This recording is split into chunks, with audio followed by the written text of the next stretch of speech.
Fala pessoal, a gente vai dar continuidade então agora no módulo de Biomecânica do Esporte. Para quem não me conhece, eu sou o Rodrigo Scatoni e eu vou abordar com vocês conteúdos relacionados a salto, aterrissagem de salto e mudança de direção, né, o que a gente também chama de pivô. Tá? Então a temática dessas aulas agora vai ser especificamente relacionada à biomecânica do esporte relacionada a esses gestos esportivos. Para quem não me conhece, eu sou fisioterapeuta, eu tenho especialidade em fisioterapia esportiva, pela SONAF. Eu fiz aprimoramento em ortopedia e traumatologia pela Unicamp, o mestrado e o doutorado em fisioterapia pela UFSCar, com um período na Austrália, no Instituto Australiano de Esportes. O pós-doutorado eu fiz em biomecânica lá na Universidade de Delaware, nos Estados Unidos. E atualmente eu sou professor da Universidade Federal do Rio Grande do Norte, tanto do curso de fisioterapia, quanto do mestrado e doutorado em fisioterapia e ciência da reabilitação. E além disso, eu sou editor associado do Brazilian Journal of Physical Therapy. Então, os objetivos dessa aula de hoje, pessoal, vão ser discutir a biomecânica do gesto esportivo, do salto, no caso, e das diferentes tipos de aterrissagem que a gente faz com mais frequência, discutir os diferentes tipos de salto mais comuns no esporte, e discutir as diferenças entre sexos que a gente vai ter na mecânica da aterrissagem de salto desses diferentes tipos de gesto esportivo tão comuns nos diferentes esportes. A gente começa então falando sobre a biomecânica do salto e da aterrissagem de salto. A gente sabe que saltar com habilidade é um fator determinante em uma série de diferentes tipos de esporte. Então, basquete, voleibol, a ginástica, corrida. Tem uma série de esportes que vão envolver saltar, ficar um tempo em uma fase aérea e depois entrar em contato com o solo novamente. Então a gente tem essa grande variedade de esportes que englobam esse gesto esportivo. E aí as altas forças que vão incidir nas articulações durante a aterrissagem e a alta frequência com a qual essas aterrissagens acontecem é o que faz com que o salto e a aterrissagem sejam gestos esportivos extremamente importantes para o fisioterapeuta esportivo ter em mente na hora de avaliar o seu atleta. Como eu mencionei anteriormente, são vários os esportes que têm relação com o salto e a aterrissagem, e aqui a gente tem alguns exemplos, o salto relacionado ao saque no voleibol, e aqui a corrida, que alguns autores consideram como uma sucessão de diferentes saltos e aterrissagens, dependendo da forma como a pessoa corre, a gente tem mais ou menos saltos, com maior ou menor intensidade de impacto nas articulações, mas pode ser considerado uma sequência de saltos e aterrissagens do gesto esportivo da corrida.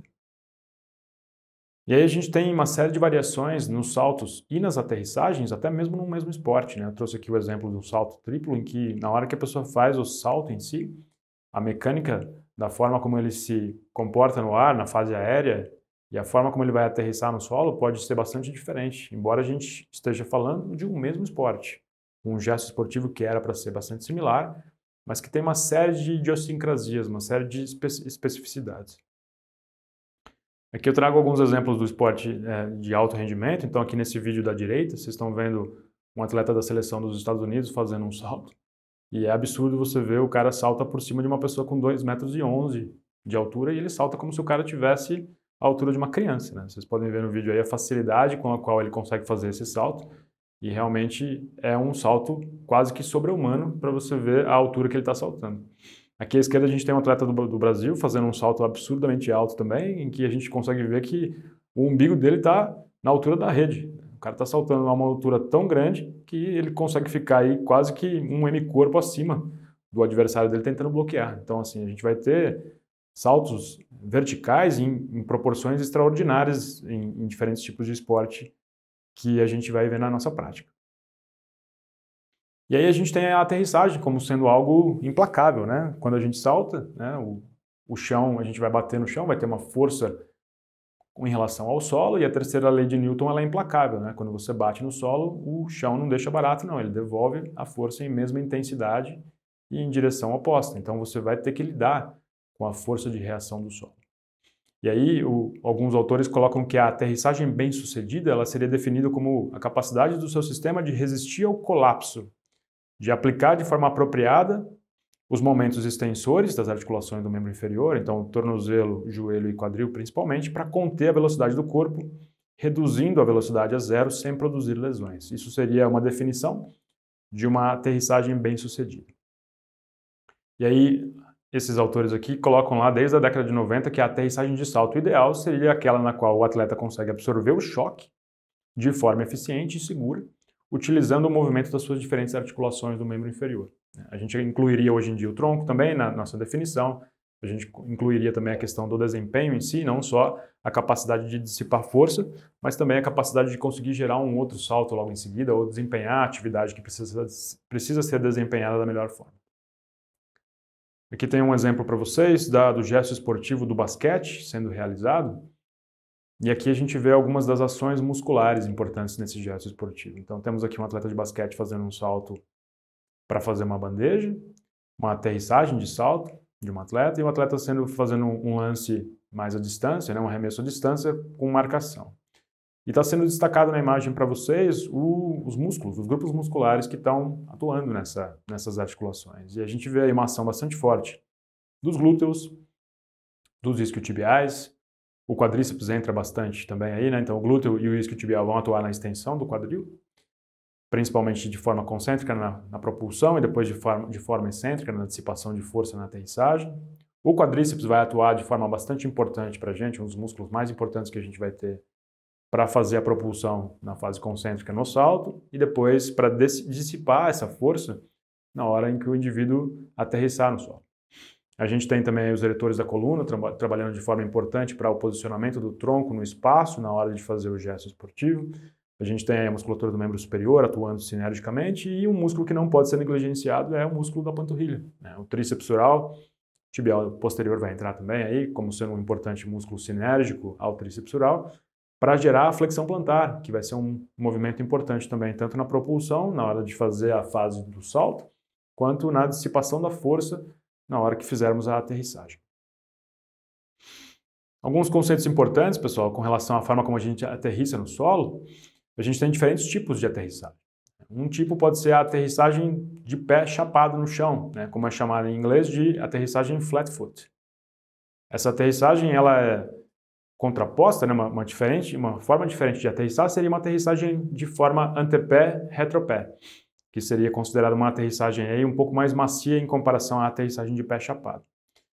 A gente tem também a aterrissagem de retropé só, mas ela é uma menos estudada, né? As duas principais formas de aterrissagem que a gente tem vão ser ou a de pé chapado, a flat foot, ou a aterrissagem retropé, antepé-retropé. E aí, na aterrissagem antepé-retropé, o que a gente tem é que eu vou ter um contato do pé no solo com primeiro a parte da frente do pé, depois com a parte de trás do pé, e isso vai permitir que eu tenha duas forças de reação do solo. Vai fazer com que eu tenha uma primeira força e uma segunda força lá no final.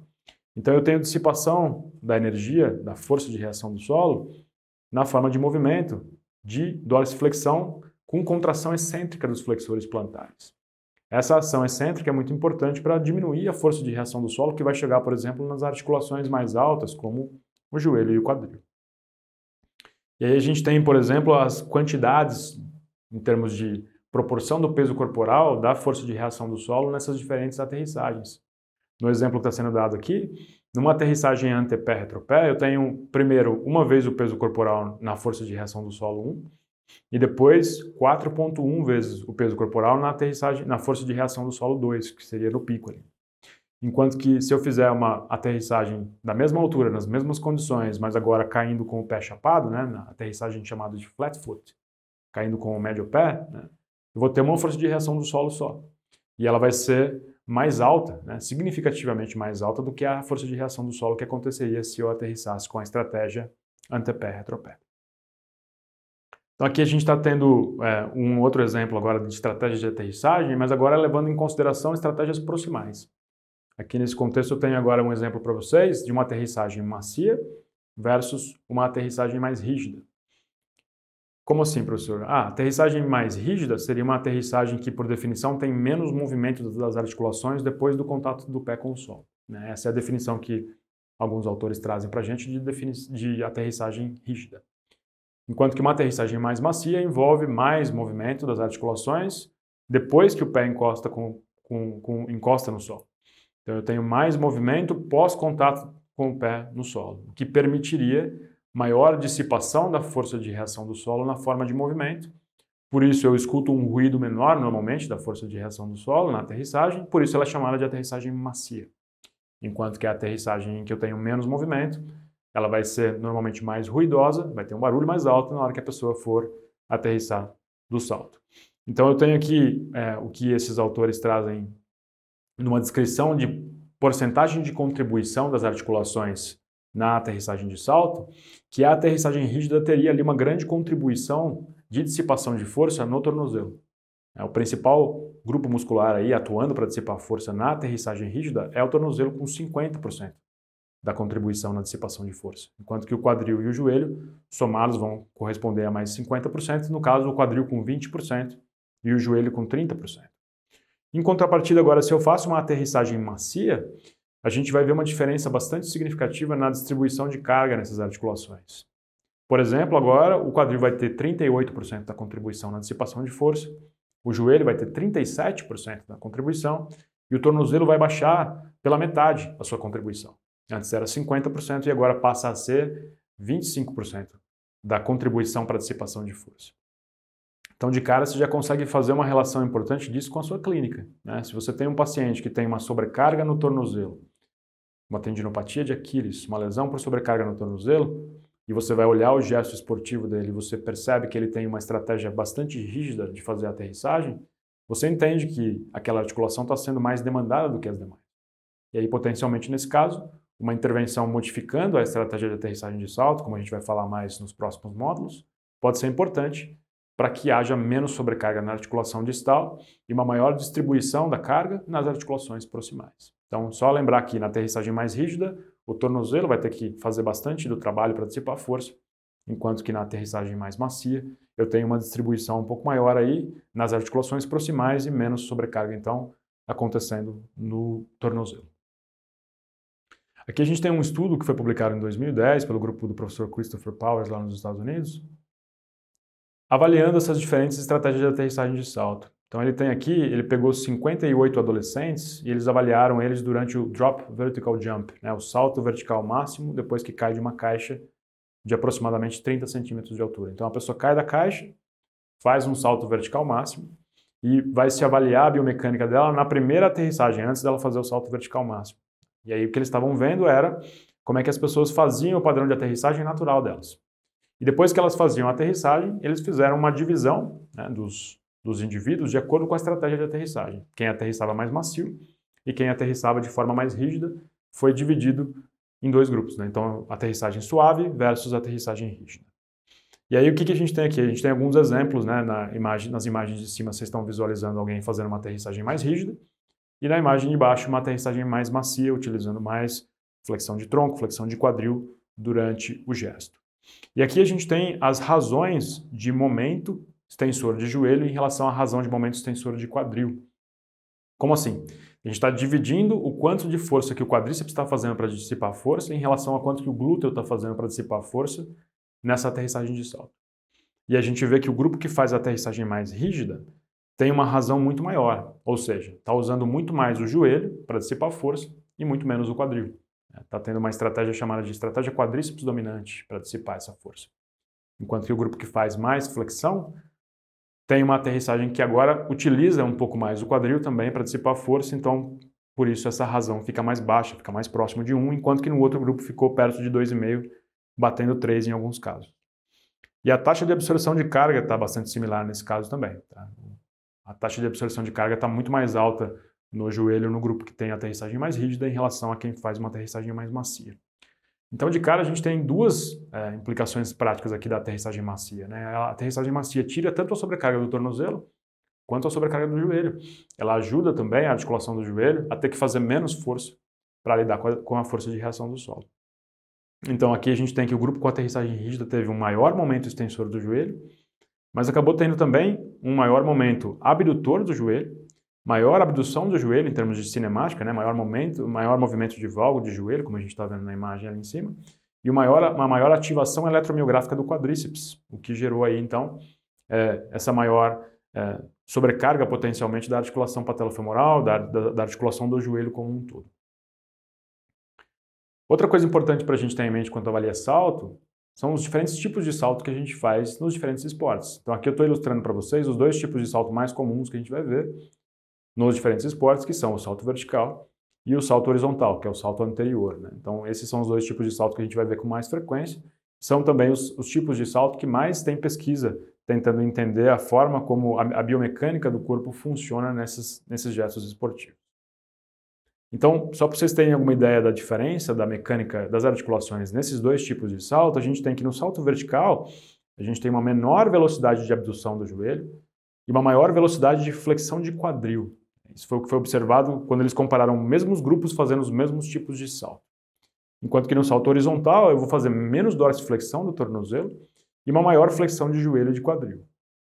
Então os esportes aí mostram pra gente, os tipos de salto mostram pra gente aí que vai ter uma demanda diferente nas articulações dependendo do tipo de salto que a pessoa está fazendo. Então a gente tem que ter isso muito claro na cabeça, porque dependendo do esporte que o meu atleta pratica, eu vou ter que olhar para o salto dele com mais cuidado para uma ou para outra articulação, no contexto de identificar se está acontecendo ali sobrecarga ou não, e se eu vou precisar fazer alguma modificação no gesto esportivo na fase inicial, tentando diminuir a sobrecarga, ou não.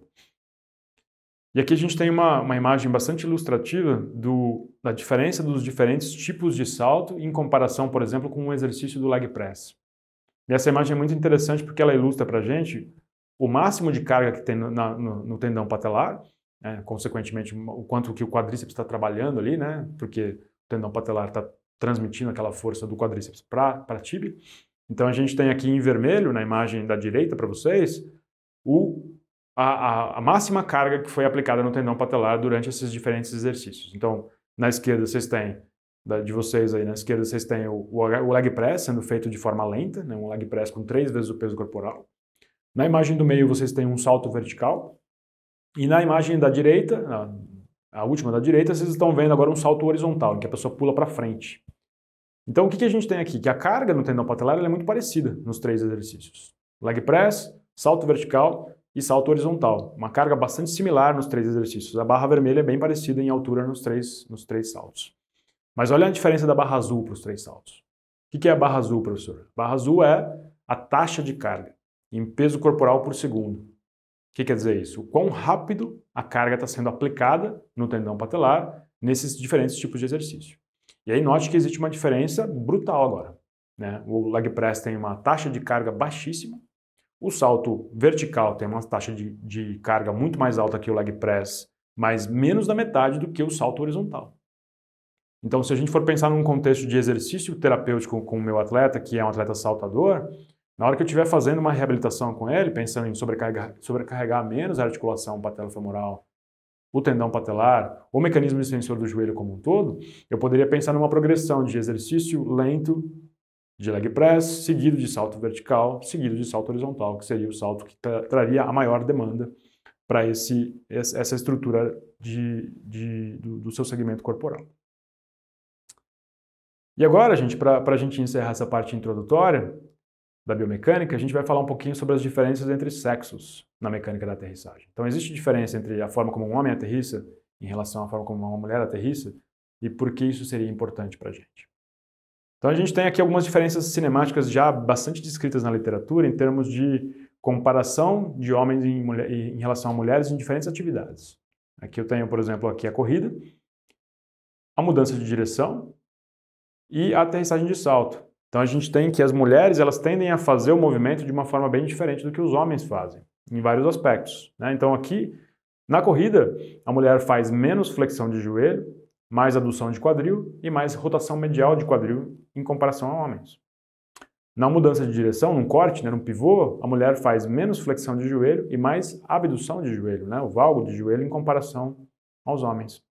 E na aterrissagem de salto, a gente tem que as mulheres têm menor flexão de joelho, maior rotação medial de quadril, maior abdução e rotação lateral do joelho e uma maior força de reação do solo em relação aos homens.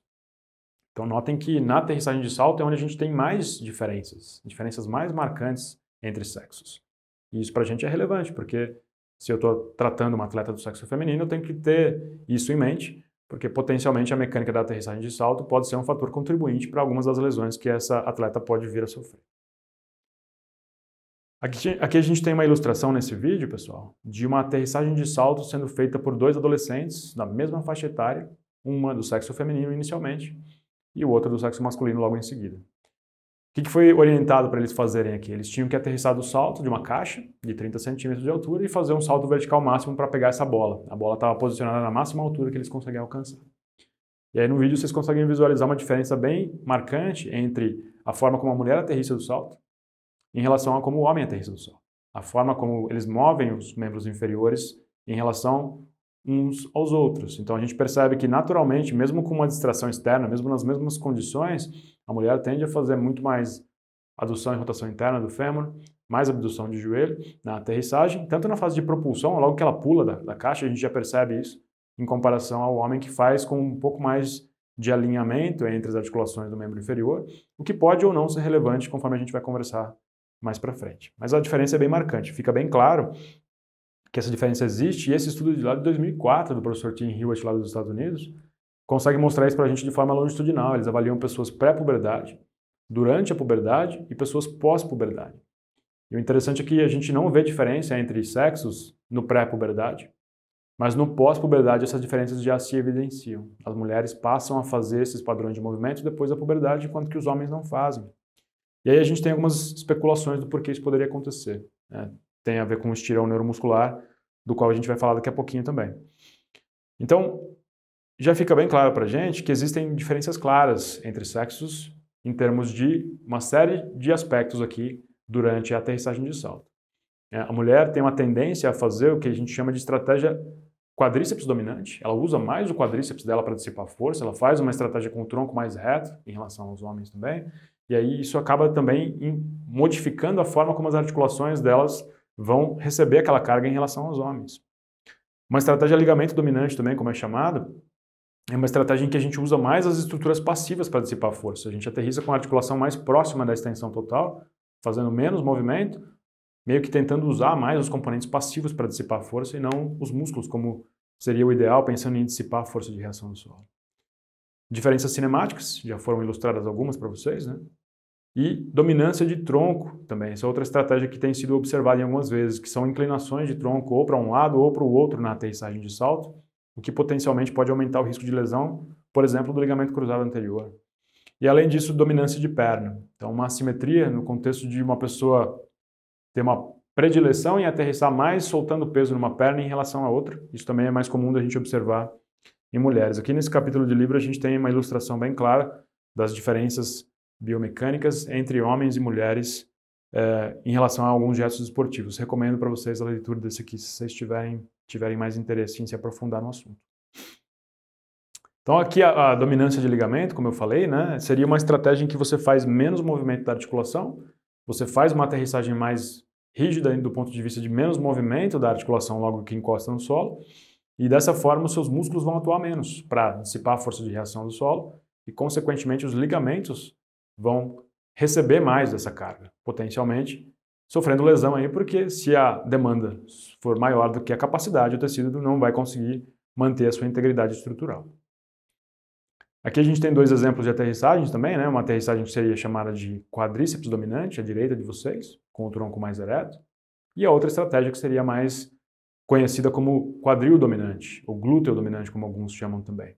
Por que eles têm esses nomes, né? Porque a hora que a gente olha para a distância da força de reação do solo para o eixo de rotação da articulação, a gente entende o quanto de torque cada articulação está recebendo, o quanto de força aquela articulação está tendo que fazer para dissipar a força de reação do solo. Então, quando a gente olha para uma estratégia da letra B aí de vocês, a estratégia quadríceps dominante, a articulação do joelho está mais longe da força de reação do solo, né? Então, se a articulação está mais longe, a gente lembrando que torque é força vezes distância, a gente vai saber que o joelho está fazendo mais força e o quadril está fazendo menos força, porque a distância da força de reação do solo para o quadril é menor. Na imagem A agora, com a estratégia quadril dominante, a gente vai ver que a força está passando muito mais próxima do joelho agora e mais longe do quadril. Então o joelho vai ter que fazer menos força para dissipar essa força de reação do solo, um torque menor na articulação do joelho e um torque maior na articulação do quadril, vai ser bastante evidente. Então isso aqui ilustra para a gente que uma estratégia um pouco diferente de aterrissar o solo pode mudar dramaticamente o quanto de carga está sendo aplicado em uma articulação e em outra. Professor, qual que é o jeito certo de aterrissar, então? Não existe um jeito certo de aterrissar. Existe um jeito para qual a sua demanda está sendo aplicada para você naquele momento. Se para aquele momento você precisa saltar mais rápido, não tem como você pensar em fazer uma estratégia super macia de aterrissagem. Você precisa de uma aterrissagem rígida para conseguir saltar logo em seguida. Mas em alguns casos, você consegue aterrissar de uma forma mais macia. E pensando que você vai saltar 400, 500, 600 vezes numa semana, que é o que atletas de elite fazem, a gente pode pensar em tentar diminuir a sobrecarga em alguns saltos, para tentar minimizar um pouco a sobrecarga no joelho, deixando ainda uma margem bastante ampla para a pessoa continuar fazendo os saltos rígidos que ela precisa fazer para desempenhar bem o esporte dela. Então, entender que não existe um jeito certo, um jeito errado, existe o jeito para o qual a demanda está sendo aplicada naquele momento. E a gente preparando o nosso atleta para conseguir ser capaz de tolerar as cargas nas diferentes posições de aterrissagem, a gente está preparando eles para lidar bem com as demandas do esporte e prevenindo lesões com eles. Então, a estratégia quadríceps dominante ela já foi descrita em várias atividades. A gente vai ver ela sendo descrita na corrida, no salto, em corte, mudança de direção, no pivô, tudo isso já foi descrito. Então, como é essa estratégia? Uma estratégia em que a pessoa faz essa atividade, mas com o tronco mais ereto, com menos flexão de tronco e quadril. E nesse contexto ele vai ter mais ativação de quadríceps e menos ativação de isquiotibiais, que poderia aumentar a translação anterior da tíbia, que vai aumentar a carga na articulação patelofemoral, no tendão patelar, tudo isso vai implicar em maior sobrecarga no mecanismo extensor em relação a uma aterrissagem mais, ou uma atividade dessa natureza mais macia, mais utilizando uma estratégia de quadril, ok? E aqui a gente tem um exemplo da dominância de tronco, como ela é descrita também, que seria a estratégia em que quando a pessoa faz a aterrissagem de salto, nesse exemplo, ela faz uma grande oscilação de tronco, um grande movimento do tronco, seja um movimento ipsilateral, seja um movimento contralateral, e esse movimento pode gerar ali uma série de alterações nos momentos que vão acontecer na articulação do joelho, por exemplo. Então, quando a pessoa faz uma aterrissagem com um déficit de controle neuromuscular do tronco, ela não tem uma boa capacidade de controlar o tronco alinhado com os demais segmentos do membro inferior, por exemplo, ela consegue fazer o gesto dela somente com ou inclinação para um lado ou inclinação para o outro, porque a massa do tronco é muito grande para ela conseguir lidar e a musculatura dela não está sendo capaz de tolerar aquela demanda. Então ela aterrissa fazendo uma inclinação de tronco ou ipsilateral ou contralateral, o que vai mudar de forma bastante significativa as demandas no quadril, no joelho e no tornozelo. Então, olhar para isso vai ser outro aspecto importante, como é que está a mecânica da aterrissagem de salto do ponto de vista de alinhamento do tronco. E o que alguns autores especulam que é a causa pela qual isso acontece?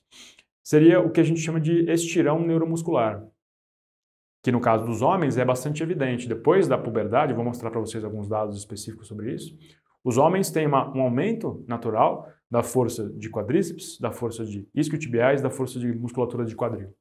Eles têm o que é chamado de estirão neuromuscular. A musculatura deles acompanha o crescimento dos ossos, das alavancas ósseas. E nas mulheres, esse estirão parece não acontecer ou acontecer de forma mais ou atrasada ou em menor intensidade.